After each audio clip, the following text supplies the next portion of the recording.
Somewhere, not far from Earth, a star enters its death throes and explodes in a violent supernova,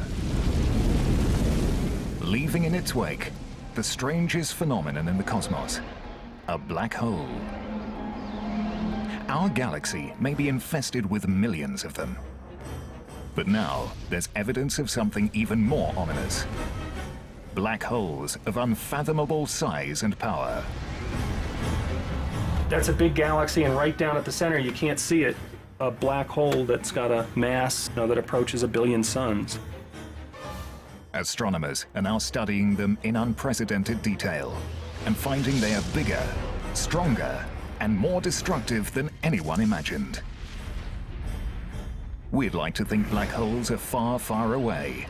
But what if there's one on our cosmic doorstep? A team from Europe and another from the United States are in a high-tech race to be the first to see into the very heart of the galaxy. Now, an extraordinary new experiment is giving astronomers a first-ever glimpse inside a black hole to see what's in the lair of the monster of the Milky Way.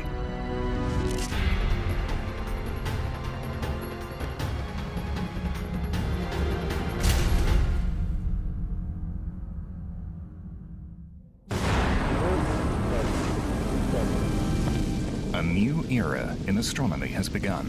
High-tech instruments in space are now revealing a universe rocked by violent events.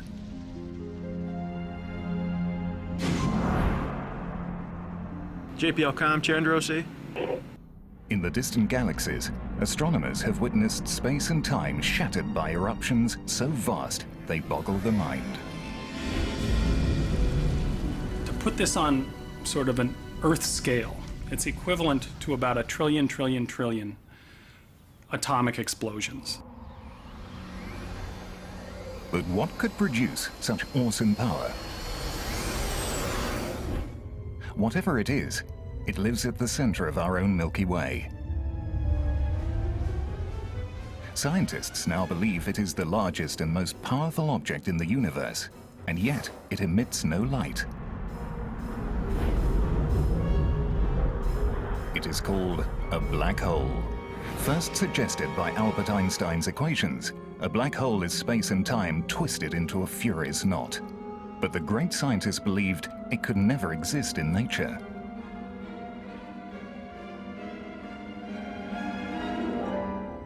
Albert never really liked the idea of black holes himself. He thought they were anathema. This was something that nature should avoid. It's the places where space and time became infinitely twisted up. He thought, no, nature shouldn't allow that. Black holes are certainly odd beasts in the universe.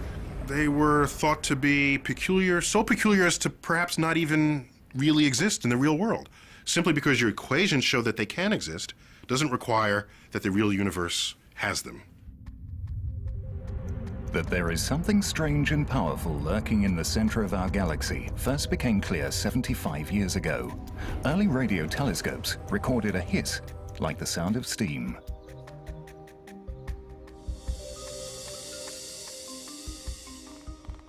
As a young astronomer, Eric Becklin was determined to get to the bottom of this mysterious energy source. First, he had to find it. There was a radio source called Sagittarius A, a very strong radio source, but there was even debate whether that was really the center or not.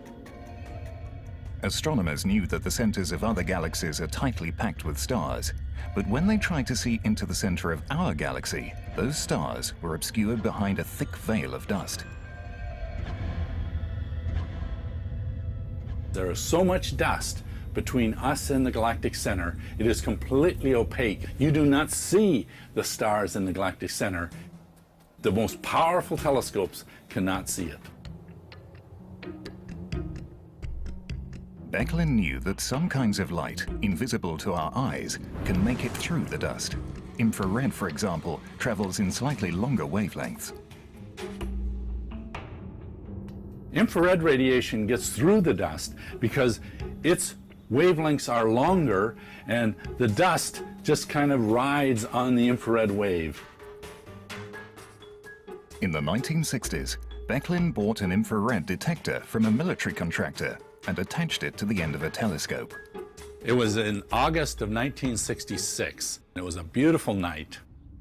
As we were looking with the infrared detector, we were seeing more and more stars, and the signal increased, and each star gives you more signal, and we were building up.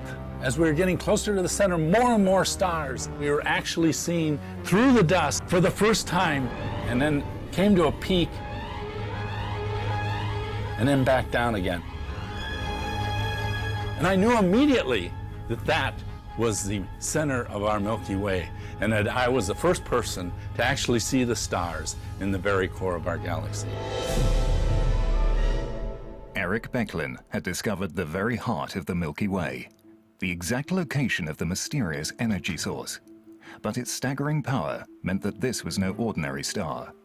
Scientists believed the only one thing that could explain the mystery was the very idea that Einstein had rejected, an object that defies explanation.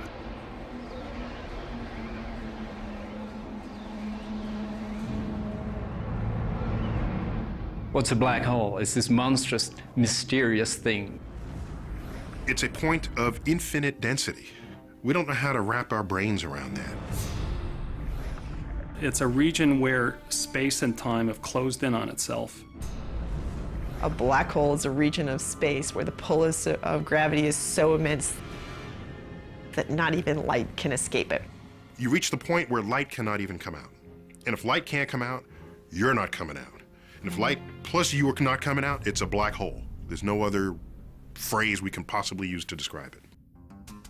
Welcome to the strange world of extreme physics, where space and time literally cascade into the abyss. Space itself is falling inside the black hole. It's rather like a river falling over a waterfall, except it's space itself that's falling over the cliff. It's rather like a kayaker trying to make their way upstream on a river that's going too fast. They get dragged down to the center of the black hole. Gravity becomes a riptide. The closer you get, the stronger the current. Eventually, you reach the event horizon, the point of no return.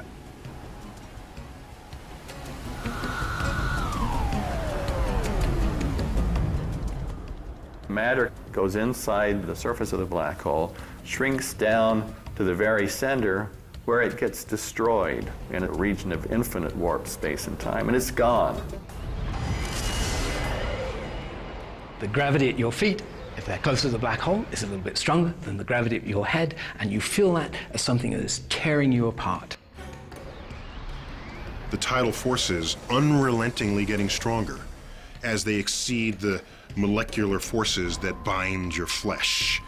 And so you end up moving through space-time like toothpaste through a tube.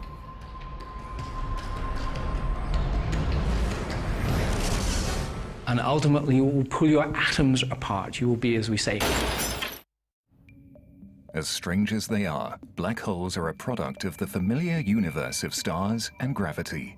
They have their genesis in a type of enormous star called a red supergiant. It is 10 times heavier than our sun, yet it will burn itself out in a fraction of the sun's lifetime.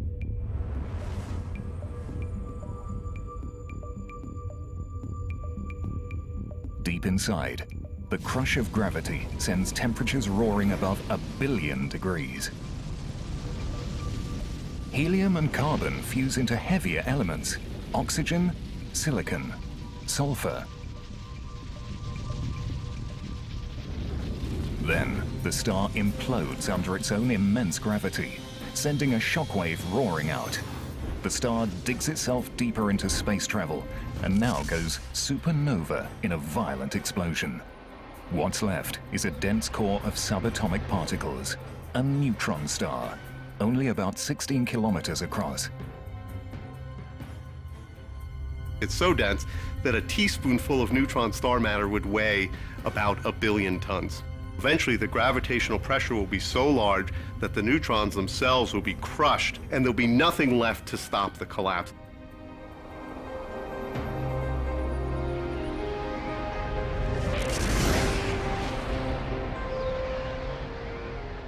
A black hole is born.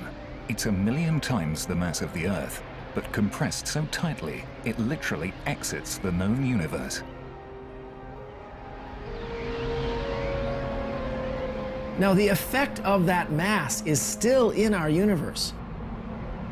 The mass is still here in that it's causing this fold in space that goes all the way down. It's become a hole. The best way to look at it is, if you stick your finger down in there, you ain't getting it back. We know exactly what effect a black hole is going to have on its environment, on the stars in its vicinity, on the gas that wanders a little too close. So, will we ever see a black hole? No. But that's not what's important here. What's important here is we can see its paw print.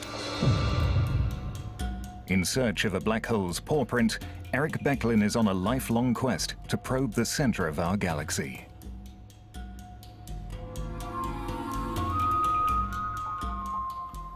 The Milky Way is a giant spiraling disk of over 100 billion stars. Our sun is about halfway out, in the peaceful suburbs. Becklin is headed to the galaxy's most exciting and most violent zones. But to make the final leg of the journey, he would need help.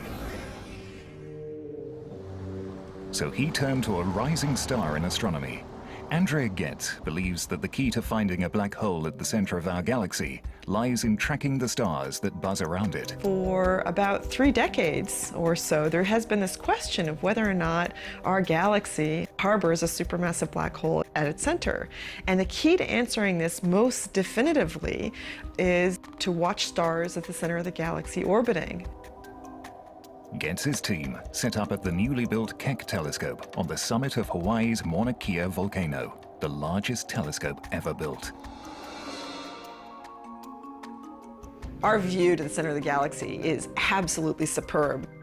Our ability to position stars at the center of the galaxy is like somebody in Los Angeles seeing somebody in New York be able to move their finger like this, okay, just 2 centimeters. That's the precision with which we can measure something that is 26,000 light years away from us.